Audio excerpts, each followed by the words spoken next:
My mother died over 30 years ago, and in the year or so before she died, she gave me a number of gifts, small gifts, of no particular value. And one of the interesting things is that I always retained those things, not because of their value, but because in a certain sense they keep her memory alive for me. And I have moved over the course of those 30 years many, many times. And you know, as you do yourselves, when you move, you usually clean out a bunch of things that you don't really have any use for. And these things would certainly be things that I don't have any use for or need for. But somehow there's a symbolism about it that keeps her memory alive, not just in that way, but in many others as well. And today we celebrate the Feast of the Body and Blood of Christ, remembering all that God has done for us, the fact that God has come and made his dwelling among us. The Eucharist that we celebrate, the body and blood of Christ, is more than just a symbol of God's presence and God's love for us. It is God himself who has come to make his dwelling among us and to show us his love.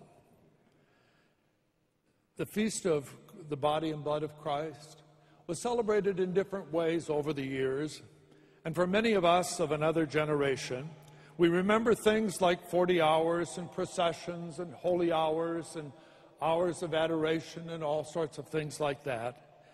And many of those things have kind of gone by the wayside. And yet, historically, that sort of devotion led to a certain distance from the Eucharist and almost an unapproachable God. And as a counterbalance to that, in the years following the Second Vatican Council, there was an effort to regain, if you will, a deeper sense of communion and a deeper sense of the fact that God has come and made his dwelling among us. And that expressed itself in many ways. The notion of looking at the Eucharist as a meal of God's people that we come to share, and in many other ways as well. And in a certain sense, sometimes we can become overly familiar with things, with the ordinary things of life. And the sense of awe and wonder and mystery of the fact that God is dwelling with us and is present among us can kind of go by the wayside. As I reflected back on my own life, in the years that I have been a priest, I have probably celebrated the Eucharist at least 15,000 times. When I just begin to multiply the years and the number of times that I probably would have said Mass over the years, it works out to about that. And you know, as you do that, each time it's so easy to take for granted the gift that God has given to us. And it's so easy to just assume that everything is there, and we go about things in a very routine kind of way. And so as we gather today for this Feast of Corpus Christi, it seems to me that it's an opportunity for us not to move back in time to simply try to recapture of long past, not simply to set aside the rich traditions that we have of a communion of faith that we celebrate with the Lord present in the Eucharist at the altar, but perhaps it's a time for us to find a balance, if you will, between that which we know as meal and that which is sacrificial meal, unlike any other, and to recognize that adoration and recognition of our God is an extraordinarily important part of our faith. We should not and cannot take the presence of God for granted among us, and we need to maintain, if you will, that sense of awe and that sense of mystery. And sometimes as we become accustomed to routine, it's very easy for us, if you will, to take for granted and to develop sort of a casualness about the Eucharist that the Church in these days is seeking to help us find a better balance on. As I reflect back as a youngster growing up, when it was time for Sunday Mass, there was a time of preparation that took place, and we began preparing on Saturday to get ready to go to Sunday Mass. and we made sure that all our clothes were in order and that we wore our Sunday best. Now, I'm not commenting today, nor do I want to comment about the way people dress or anything of the sort, but what I want to emphasize is that there was a sense of preparation that perhaps we need to do as we reflect on the mystery that we celebrate and on the presence of God among us. And it is so easy for us sometimes to forget that.